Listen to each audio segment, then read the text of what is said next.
Dear viewers, السلام علیکم ورحمۃ اللہ وبرکاتہ۔ بسم اللہ الرحمن الرحیم۔ تاریخ انسانی کی سب سے مقدس جگہ پر سب سے گھناؤنا کام کرنے والا انسانی جوڑا، جسے اللہ پاک نے وہ سزا دی کہ شاید ہی وہ کسی اور کے مقدر میں آئی ہو، لیکن زمانہ جاہلیت کے عربوں نے اسے انسانی جوڑے کو بھی اپنے خداؤں میں شامل کیا اور ان کی خوب عبادت کی۔ عہد جاہلیت میں اصاف نامی ایک شخص تھا جو کہ قبیلہ بنی جرہم کا ایک نوجوان تھا، جبکہ نائلہ بنت زید کا تعلق بھی اسی قبیلے جرہم سے تھا۔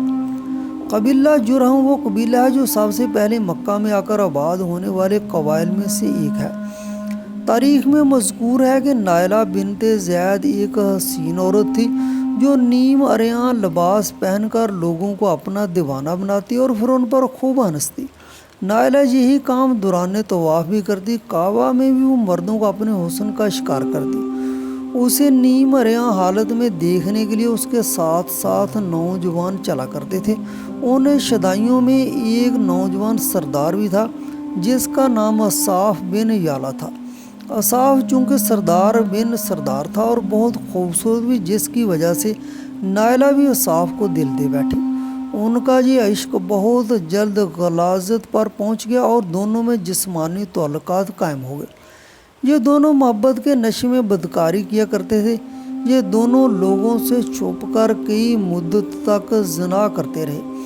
جب دونوں کے گھر والوں کو اس بات کا پتہ چلا کہ دونوں بدکاری کرتے ہیں، ان دونوں کے گھر والے یہ بات سن کر بہت ہی شرمندہ ہوئے۔ ان کے گھر والوں نے ان دونوں کو ایک دوسرے کو ملنے سے منع کیا، لیکن یہ دونوں زناکاری سے باز نہ آئے۔ اس طرح دونوں کے گھر والے ان کے خلاف ہو گئے۔ گھر والوں نے ان دونوں کو ملنے پر پابندی لگا دی۔ ایک دفعہ بنی جرہم کا ایک قافلہ خانہ کعبہ میں حج کے سلسلے میں آیا۔ نائلہ اور اصاف بھی اس قافلے میں شامل تھے۔ حج کے دنوں کا واقعہ تھا کہ کعبہ میں لوگوں کی تعداد بہت ہی کم تھی۔ انہوں نے موقع کی مناسب دیکھا تو یہ دونوں خانہ کعبہ میں داخل ہو گئے۔ جب انہوں نے اپنے آس پاس کسی کو نہ پایا تو انہوں نے کعبہ کے اندر ہی بدکاری کرنا شروع کر دی۔ نائلہ اور اصاف کی اس بے حرمتی پر زمین و آسمان لرز اٹھے۔ جب وہ خانہ کعبہ میں زنا کر رہے تھے تو اللہ تعالیٰ نے ان دونوں کی روحوں کو قبض کر لیا۔ ان پر اللہ تعالیٰ کا عذاب اس طرح آیا کہ یہ دونوں پتھر کے بن گئے۔ جب خانہ کعبہ کے لوگ خانہ کعبہ کے اندر داخل ہوئے تو دونوں پتھر کے بنے ہوئے تھے۔ قافلے والوں کو اس بات کی سمجھ آ گئی کہ اللہ تعالیٰ کی مقدس جگہ پر یہ زنا کر رہے تھے، جس کی وجہ سے اللہ تعالیٰ نے ان دونوں کو پتھر کا بنا دیا۔ قافلے والوں نے ان دونوں کے پتھر جسم کو اٹھا کر باہر لا کر کھڑا کر دیا تاکہ لوگ ان دونوں کو دیکھ کر عبرت حاصل کریں کہ مقدس جگہوں پر بے حرمتی کرنے کا انجام یہ ہوتا ہے۔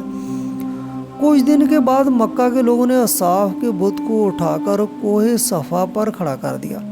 نائلہ کے بت کو اٹھا کر مروہ کے مقام پر کھڑا کر دیا۔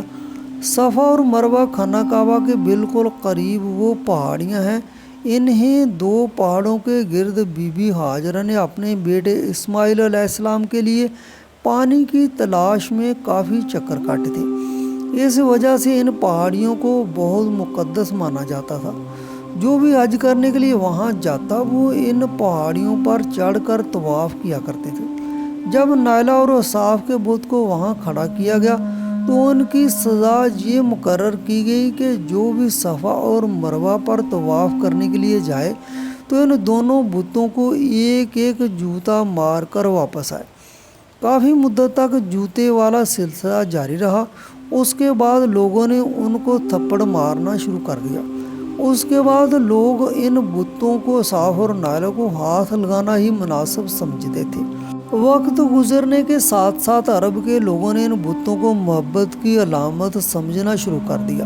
قبیلوں میں اصاف اور نائلہ کی کہانی کو بڑے فخر سے ایک دوسرے کو بیان کیا جانے لگا۔ اس کے بعد لوگوں نے ان کو محبت کی دیوی اور دیوتا ماننا شروع کر دیا۔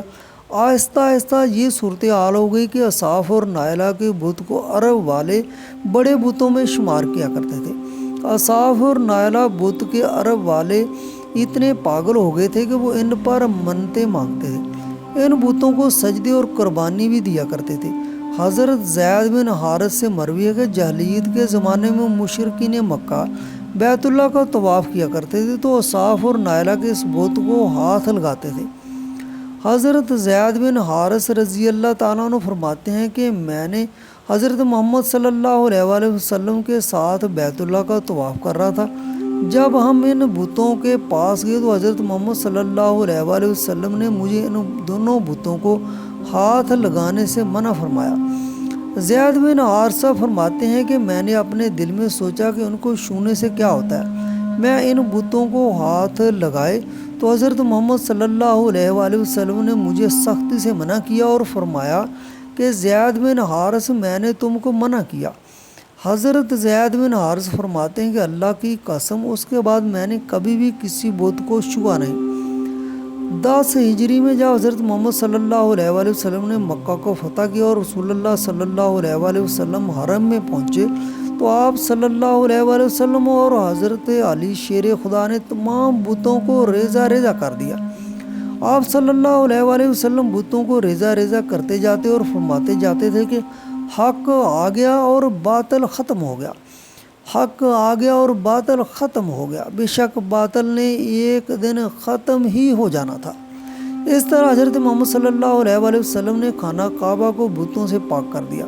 اس کے بعد حضرت محمد صلی اللہ علیہ وآلہ وسلم صفا اور مروہ پر تشریف فرما ہوئے تو اصاف اور نائلہ کے بتوں کو خود ریزہ ریزہ کر ڈالا۔ ہم نے دیکھا ہے کہ لوگوں نے اصاف اور نائلہ کے بت کو بطور عبرت کے لیے صفا اور مروہ پر کھڑا کیا تھا، لیکن شیطان نے لوگوں کے دلوں میں اس طرح سے وسوسے ڈالے کہ لوگ اصاف اور نائلہ کی عبادت کرنے لگے۔ اس زمانے کے لوگ بس نائلہ اور اصاف کے بت کی پوجا ہی نہیں کیا کرتے تھے بلکہ ان کی کہانی کو بڑے فخر کے ساتھ ایک دوسرے سے بیان کیا کرتے تھے۔